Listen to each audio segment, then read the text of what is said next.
Hey guys, my name is Scoby and welcome back to another video.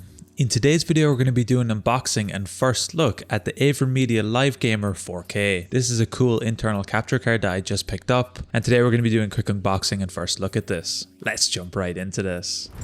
So the first thing we get is the actual outside packing, and here it's actually this nice shiny gloss material. It's really nice and it's really eye-catching. It's got a lot of the gamer style branding on the front, including the RGB kind of feel overall around it. However, I do kind of like the packaging here. Opening this up, of course, we get another box inside with the Aver Media logo, a nice simple black packaging, and a little bit further inside here we'll get the capture card itself, thankfully kept nice and safe inside this static proof bag. A little bit deeper we get a 2.0 HDMI cable that will allow us to output up to 4K 60 FPS. We also get a user manual and quick start guide, along with a 14-day free trial to Power Director 15, which I might take a look at in a future video, so for now I'm going to be blurring it out. Going a little bit deeper and taking a look at the capture card itself, we do get this nice triangle hold effect on top, which I assume plays two parts. One is for extra airflow and two is to just look cool.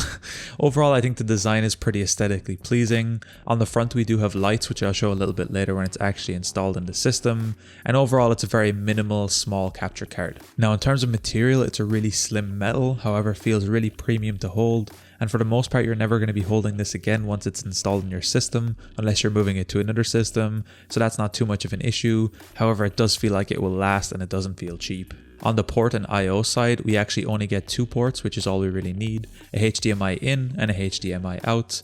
As mentioned before, this capture card can actually output up to 4K 60 and can also record up to 4K 60, which is a really nice feature and one of the main reasons I got it. Overall, I think this capture card is really nice looking and it's really clean overall. So to go over some of the features that this capture card can actually do, it can record up to 4K 60 FPS gameplay as I mentioned before.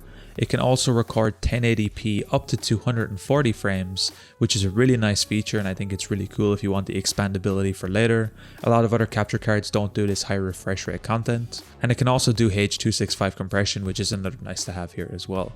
Now it does also alongside this record HDR, and it also supports 7.1 and 5.1 surround sound pass-through, which is another nice feature. To actually install and set up this card, all you need to do is basically plug it directly into your computer, find the next longest graphics card slot in your PC, so you can see I have mine right here. So in my case, all I had to do was take off one of the expansion based slots on the back and simply plug the capture card right into the back. From this point, I would recommend just adding a screw here as well, just to make sure it's nice and tight.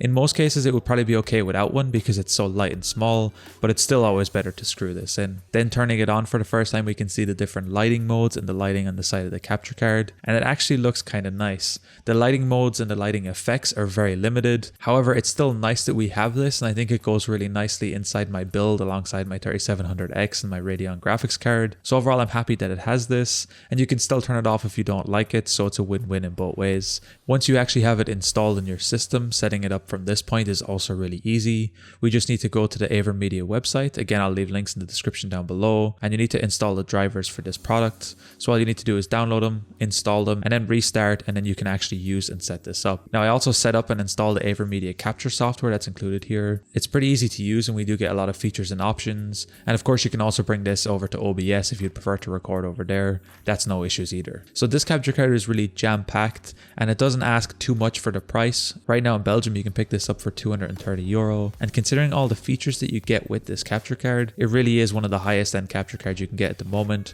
recording 4K 60 HDR gameplay and 1080p up to 240 Hz. So if you're really looking for the kind of best package out there right now, I feel like this is one of the best capture cards you can pick up. I do plan to do future videos showing off this more in detail, doing a full dedicated setup guide, record in more detail and go a little bit further with it. Anyway guys, if you enjoyed this unboxing video and first look, be sure to drop a like.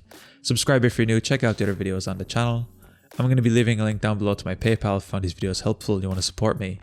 Anyway guys, thank you so much for watching. Until next time, as always, keep it saucy. Peace.